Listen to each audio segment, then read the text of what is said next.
What's up, everybody? I got Neil Patel here. We're going to talk about some really awesome SEO stuff. This is stuff you probably won't hear many places.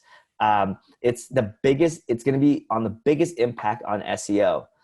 Neil, what's the biggest impact on SEO? From all the data we've seen and tested, we believe it's brands. Now, here's what I mean by that. So to go back, Eric Schmidt, the ex-CEO of Google, once said brands are the solution. They're not the problem, right? It's how you start out the good companies from the cesspool. And I'm paraphrasing his quote, but you guys get the point. He's pretty much saying brands are important and brands are a key factor in Google's rankings. So over time, I noticed a trend.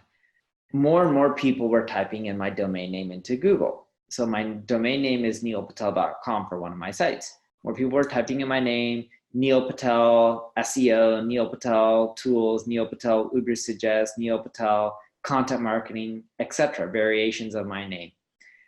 And what we found is if we didn't build links or anything, but our brand spiked from PR or whatnot, and it spiked for a month or two, all of our rankings skyrocketed. And even when the PR went down and the brand queries went down, our rankings maintained or close to maintained to their peaks. So we found that Google loves brands. Like we've seen and tested sites in different regions globally. And even if you build links, you write the right content, you're super thorough, we found that if you don't have brand queries, you don't rank as high. But if you have a ton of brand queries and you barely have links or anything like that, your rankings skyrocket. Absolutely. There's an algorithm change back in 2009. That was a big brand update, I believe.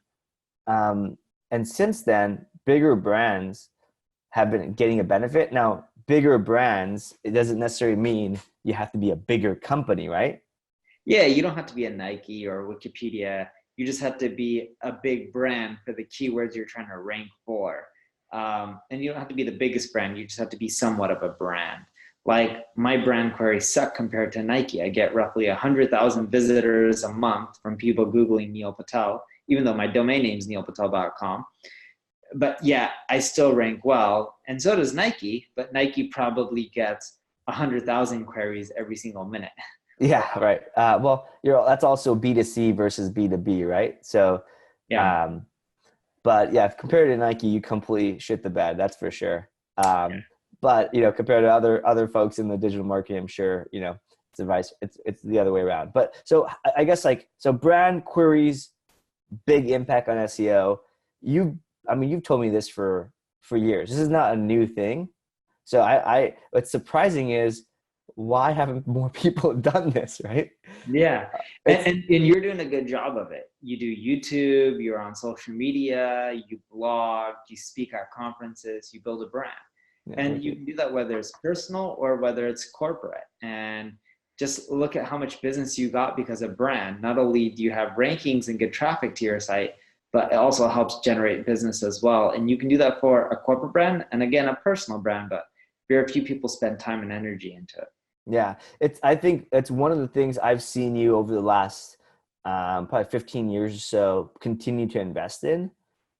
And now you have an ROI from it, but I remember the first 7-8 years, there was zero ROI and you spent tens of thousands of dollars a month on building a brand and where others didn't. And I was like, what the heck? Like I thought you were on crack for a second, right? Or for a while, for years. People still think I'm on crack. Yeah, but that's a different problem, right? Like that, new people think you're on crack, but you spent a lot of money on brand. For those of folks who don't spend money or maybe need a little bit of convincing, I guess what are some ways you can build your brand up online? Yeah, so I stick with the rule of 7. When someone sees your brand or hears about it 7 times and interacts with it 7 times, they're much more likely to become a loyal follower, again, whether it's personal or corporate. So simple things that you can do. Bless you. Thank you. Simple things you can do is 1, collect emails. If you collect emails, anytime you update your content or have something new like a YouTube video, you can always blast it out. 2, you can do push notifications. So anytime someone comes to your site, have them subscribe. Anytime you have new content or want to push out a message, let them know. 3, leverage social media. all of the channels out there, because I believe that you're not going to find someone on one channel or another, but you know, if you leverage all of them, you'll get something. It's better than nothing. 4, engage with people. So like you mentioned, if someone leaves a comment on your videos, you'll take the time to respond to them. I think that's huge. A lot of companies and people don't do that. That does help build a lot of brand loyalty. I would say the next one is interact with people in person. You do a great job of that as well. Most people are like, yeah, I'm going to try to build a brand. Let me stay away from people as far as possible. But there needs to be some sort of touch component, human component, where it's one-on-one or one-to-many, but live in person.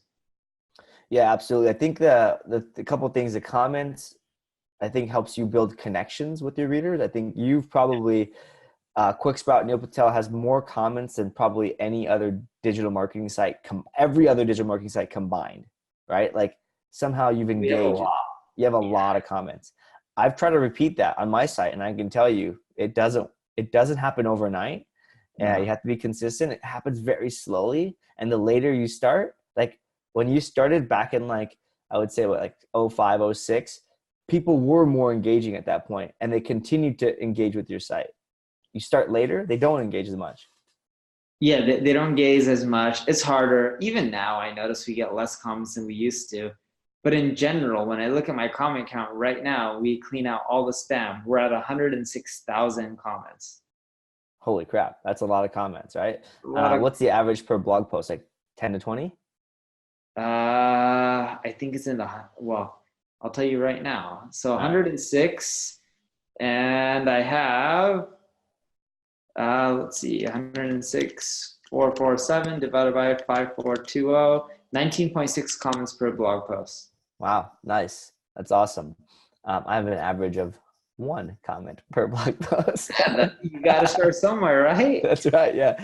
I just know this because I have 419 comments and 419 posts. So anyways, cool. So commenting is great. I think the next thing is relationships, networking builds that relationship, and a relationship is like a deeper impact on a brand, right? Like it's one of the things I remember you telling me a long time ago is like, I want people to talk about me when I'm not in the room, and you optimize for that.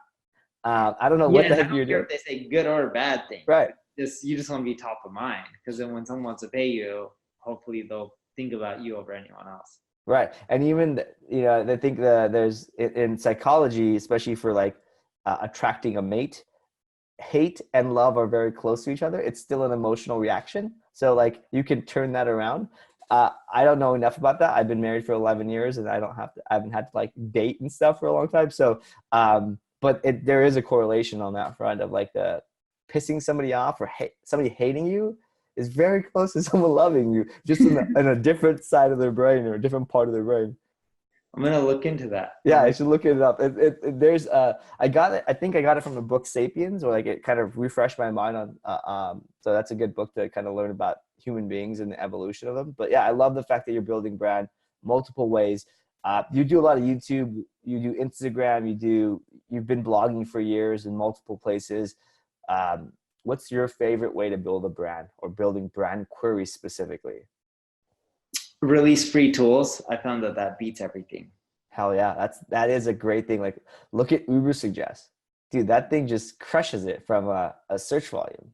Yeah, we get 340,000 monthly visitors, or technically 340,000 visits every 28 days from people Googling Ubersuggest. Wow. We have this company called Voila Norbert. It's an email finding tool. Voila Norbert, it's not a common brand, right? It's like, it's a French folks. Like you wouldn't think that like people would search for that. We get more searches for our brand name than our top keywords have. Yeah, your logo's cool too. the Norbert, the little butler guy. Yeah. But yeah, anyways, but it shows free product, or freemium, but you can free to use, how far that goes. And one of the reasons when we acquired it, it was just like, hey, we could do nothing with this, and the brand value alone will continue to grow as long as you make the product better. So it was like no marketing, just by improving the product is marketing. And I know you guys have done a lot of work on the Ubersuggest side of things. Is that why you put it under the Neil Patel umbrella to get? Correct. Yeah. Awesome. So you're doubling down on this stuff. Awesome. Thanks, Neil. I think you've already packed a lot of stuff. None of the stuff you said is easy, right? Like building a brand, it's not easy. It doesn't happen fast, No. but you have to invest in it, right? I'll tell you this. I started investing in my brand 2013, like seriously investing in my personal brand. So 6 solid years of effort, a solid decade after you. And there's a 0 in terms of how many people, or 2 zeros probably, versus the volume and the traffic and everything like that regarding yours or my personal brand.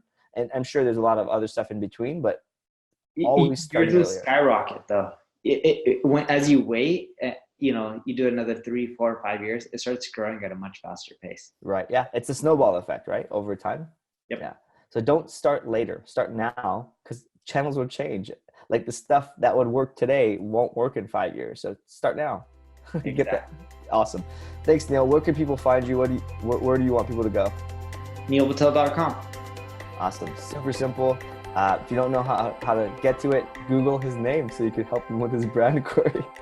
Awesome. And if everyone has comments, leave a comment below. Enough comments, I'll get Neil back. All right. Take care, everyone.